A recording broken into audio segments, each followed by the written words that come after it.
এর চোখে ঝরলে পানি আল্লাহর আরশ কাঁপা যায়। মায়ের চোখে ঝরলে পানি আল্লাহর আরশ কাঁপা যায়। কান্দে না জানো মায়ে, কান্দে না জানো মায়ে। মায়ের চোখে ঝরলে পানি আল্লাহর আরশ কাঁপা যায়। কান্দে না জানো মায়ে, কান্দে না জানো মায়ে। বিদেশের পাশে যদি সন্তান মারা যায়, সবার আগে জানেন তাহার জন্ম দুঃখী মায়। নারাই তাকবীর। বিদেশের পাশে যদি সন্তান মারা যায়, সবার আগে জানেন তাহার জন্ম দুঃখী মায়। সেই মায়ের দিলে কষ্ট কেহ দিও না এই দুনিয়ায়। সেই মায়ের দিলে কষ্ট কেহ দিও না এই দুনিয়ায়।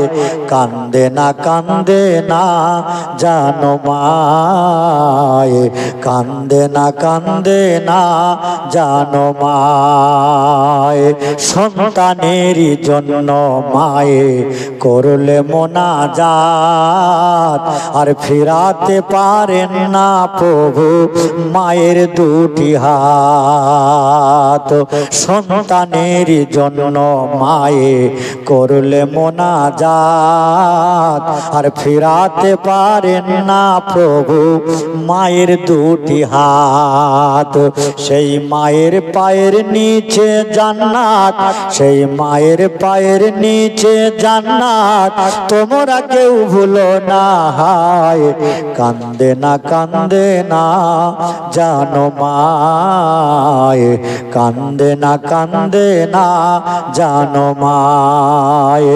মায়ের চোখে ঝরলে পানি আল্লাহর আরশ কাঁপা যায়। কান্দে না জানো মায়। আল্লাহুম্মা, জোরে জোরে পড়ুন, মাইকের আওয়াজ যেন চেপে যায় সাইডে, একটু জোরে পড়ুন সকলে। ও আলা আলি সাইয়্যিদিনা মাওলানা মুহাম্মদ। আল্লাহ রাসূল বলছেন, পৃথিবীতে যদি আল্লাহ ছাড়া আর যদি কারো পায়ে সেজদার অনুমতি দিতাম থাকতো, তাহলে পৃথিবীর সমস্ত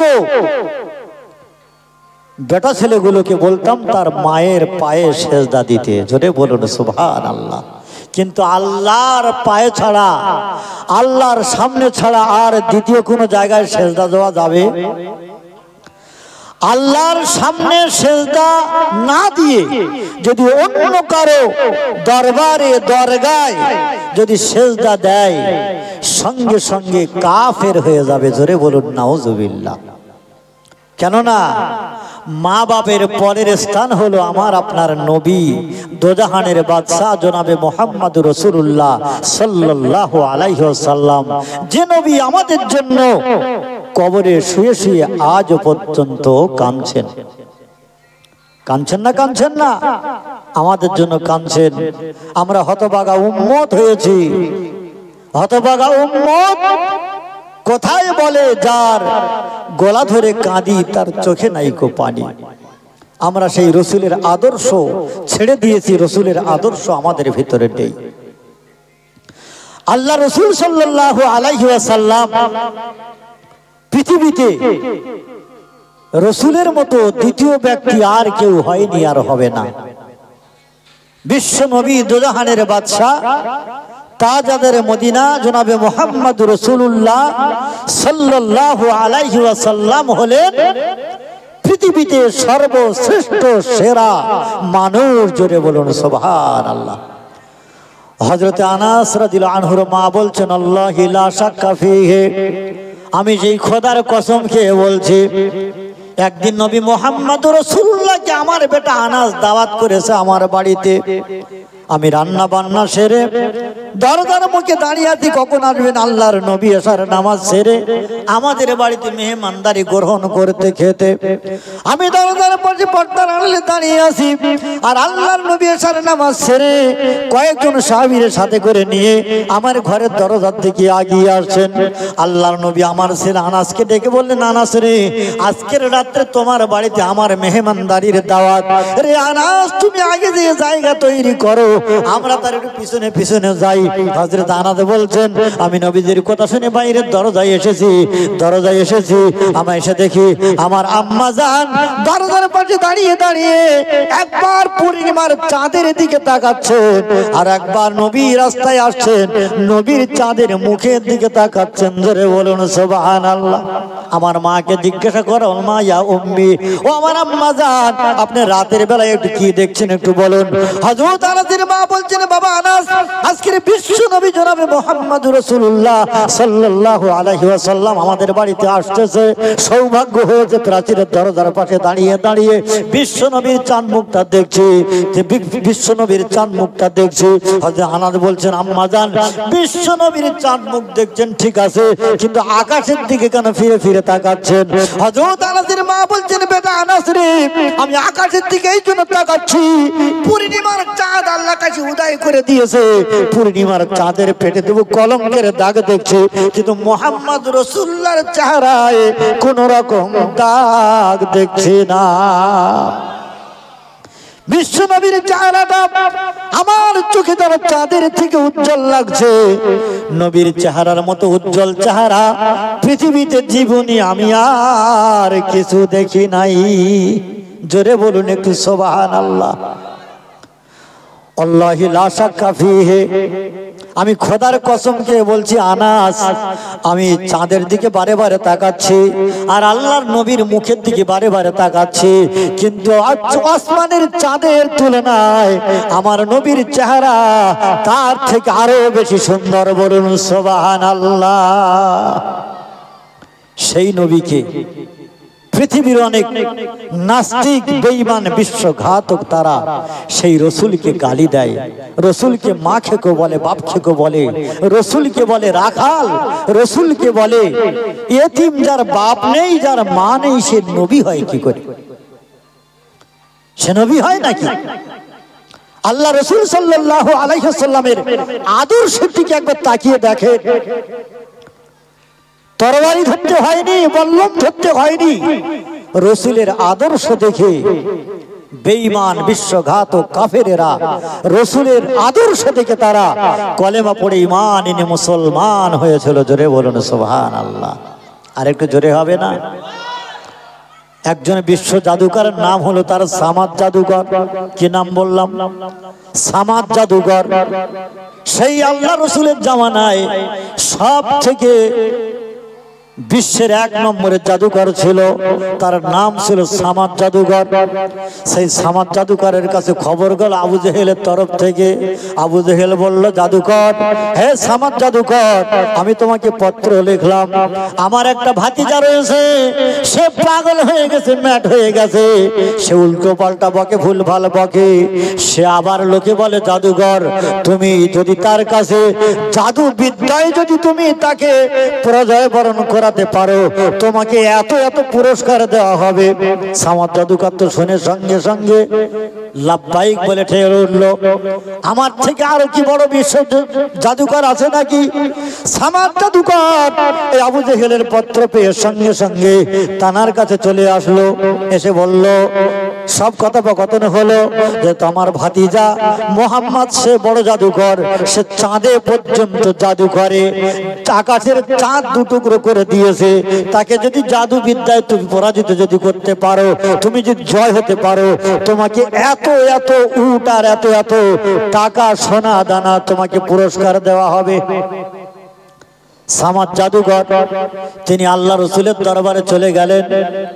আল্লাহ রসুল সাল্লাল্লাহু আলাইহি ওয়াসাল্লাম বাড়ির ভিতরে আসে। তিনি যখন বাড়ির সামনে দিয়ে আল্লাহ রসুলকে সালাম দিলেন, আসসালাতু ওয়াসসালামু আলাইকা হে আব্দুল্লাহর বেটা মোহাম্মদ, আমি এসেছি মিশরের থেকে। আমার নাম হলো সামাদ জাদুঘর। আমি হলাম বিশ্বের 1 নম্বরের জাদুঘর।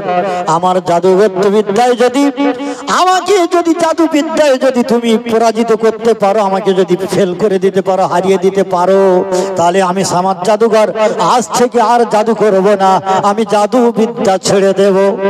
আল্লাহ রাসূল সাল্লাল্লাহু আলাইহি ওয়াসাল্লাম মুস্কি হেসে সামাদ জাদুকরকে বললেন, আজকের আপনি আমার মেহমান, আমার বাড়ির ভেতরে আসুন, আমাকে একটু মেহমানদারি করার সুযোগ দেন। জোরে বলুন সুবহানাল্লাহ। সামাদ জাদুকর আল্লাহ রসুলের আহ্বান পেয়ে সামাদ জাদুকর আল্লাহ রসুলের ঘরের ভিতরে প্রবেশ করলো। আল্লাহ রসুল সাল্লাল্লাহু আলাইহি ওয়াসাল্লামের মিষ্টি মধুর কথা, মিষ্টি মুখের মুস্কি হাসি আর মিষ্টি মিষ্টি কথা সামাদ জাদুকরকে শোনাতে লাগলো। সামাদ জাদুকর বলল, হে মোহাম্মদ, আব্দুল্লাহর বেটা মোহাম্মদ, আজকে আমি আপনার ঘরের ভিতরে বসে সার্টিফিকেট দিচ্ছি যে আমি আপনার কাছে জাদু বিদ্যায় কিছু নয়, আমি হলাম শিশু। কেননা তুমি সর্বপ্রথমে আমার অন্তরের ভিতরে জাদু করেছো, আমি সামাদ জাদুকর, তুমি আমাকে এমন জাদু করেছো আমি তোমার প্রেমে পাগল হয়ে গেছি। ধরে বলুন সুবহানাল্লাহ।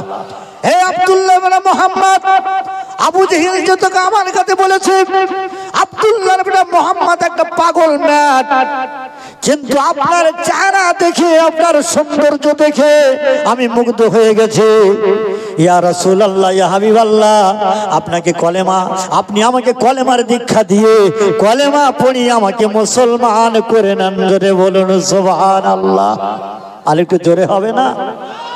তো বিশ্ব নবীর আদর্শ দেখে সামাদ জাদুঘর পর্যন্ত জাদুবিদ্যা ছেড়ে দিয়ে আল্লাহ রসুলের হাতে হাত দিয়ে বায়াত হয়ে কলেমা পড়ে মুসলমান হয়ে গিয়েছিল। জোরে বলুন একটু সুবহানাল্লাহ। আল্লাহ রসুলের আদর্শ দেখে আল্লাহ রসুলের বড় বড় শত্রুরা পর্যন্ত আল্লাহ রসুলের হাতে কলেমা পড়ে মুসলমান হয়ে গিয়েছিল।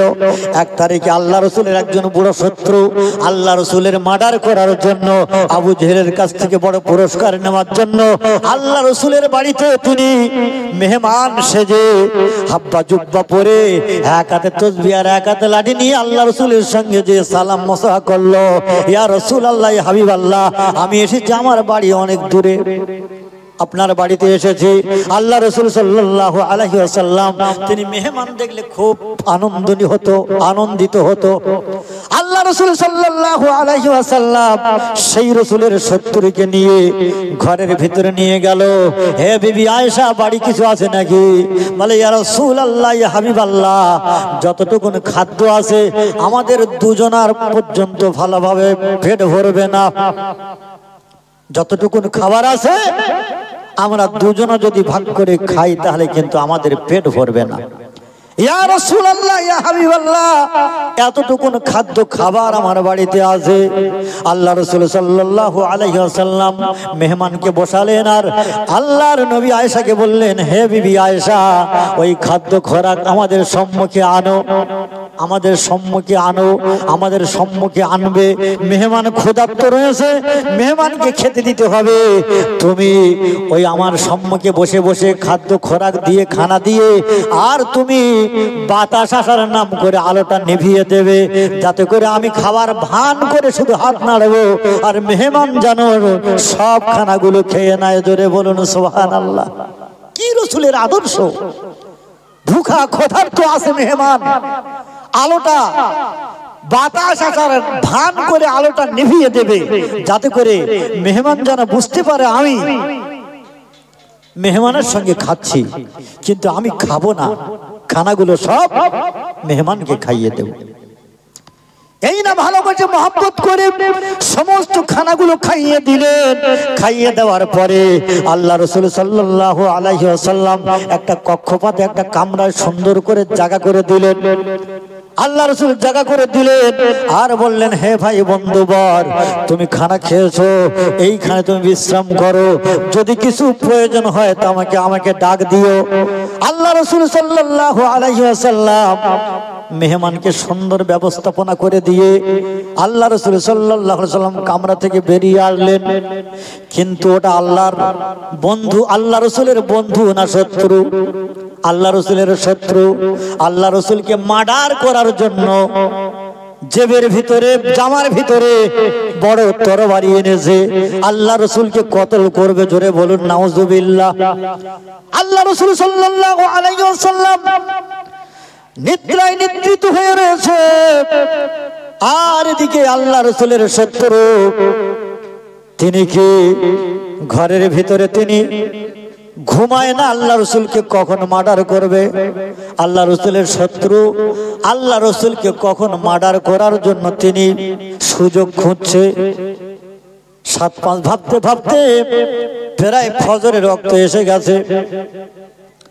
আর আল্লাহ রসুল সাল্লাল্লাহু আলাইহি ওয়াসাল্লামের বাড়িতে যত খানা ছিল সব খানা মেহমানকে খাইয়ে দিয়েছে। খাইয়ে দেওয়ার পরে শত্রুর পেট খারাপ হয়ে গেছে।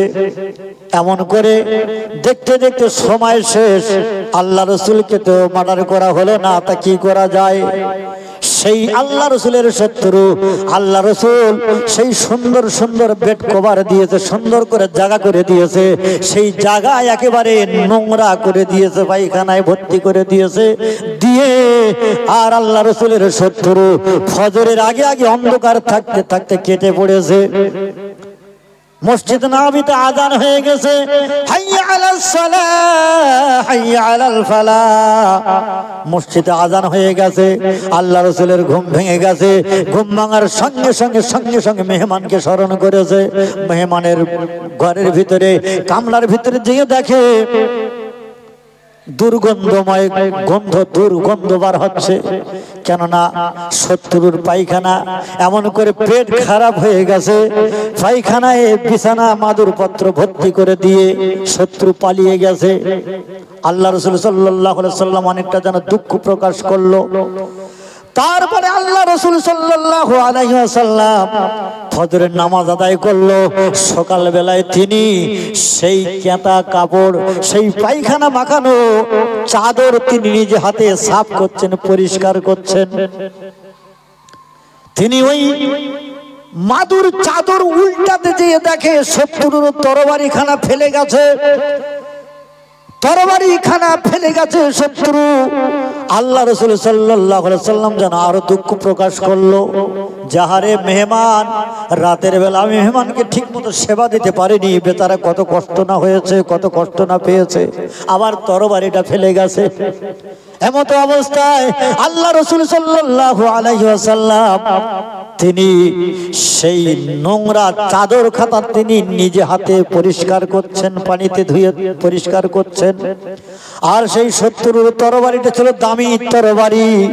সেই জামানায় তরবারিগুলো ছিল খুব সুন্দর সুন্দর শক্তিশালী তরবারি, তারা তরবারি করত।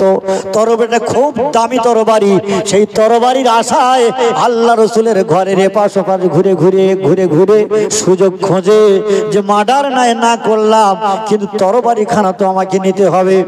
এমন এক তারিখে আল্লাহ রাসূল সাল্লাল্লাহু আলাইহি ওয়াসাল্লামের সঙ্গে দেখা হয়ে গেল। আল্লাহ রাসূল সাল্লাল্লাহু আলাইহি ওয়াসাল্লামের ওই আদর্শ দেখেছে, সমস্ত কিছু আশেপাশে ঘুরতে ঘুরতে সব কিছু দেখেছে। আল্লাহ রাসূল নিজে হাতে নোংরা পরিষ্কার করেছে, সব কিছু দেখেছে। দেখে আল্লাহ পাক তার অন্তরের মধ্যে দিলের মধ্যে এমন হেদায়েত ভরে দিল, সেই আল্লাহ রাসূলের শত্রু আল্লাহ রাসূলের বন্ধু হয়ে গেল। আল্লাহ রাসূলের সঙ্গে সঙ্গে আল্লাহ রাসূলের সম্মুখে এসে 2 হাত দিয়ে পায়ে জড়িয়ে ধরে বলে, ইয়া রাসূলুল্লাহ, ইয়া হাবিবাল্লাহ, আমাকে ক্ষমা করে দেন। আপনি যদি ক্ষমা না করেন আল্লাহ আমাকে ক্ষমা করবে না। আর আপনি আমাকে কলেমার দীক্ষায় দীক্ষিত করে কলেমা পড়ে মুসলমান বানিয়ে নেন। জোরে বলুন সুবহানাল্লাহ। আর একটু জোরে বলুন সুবহানাল্লাহ। আল্লাহ রাসূল সাল্লাল্লাহু আলাইহি সাল্লামের আদর্শ ছিল এমন, তার মুস্কি হাসি আর মিষ্টি মুখের কথা শুনে আল্লাহ রাসূলের কাছে যে সমস্ত শত্রুরা আসতো আল্লাহ রাসূলকে মার্ডার করবে বলে, মার্ডার করার বদলে তারা কলেমা পড়ে মুসলমান হয়ে চলে যেত। জোরে বলুন সুবহানাল্লাহ। আবু জেহেল দেখলো যে না, মুহাম্মদকে তো কতল করা যাচ্ছে না। আবু জেহেল,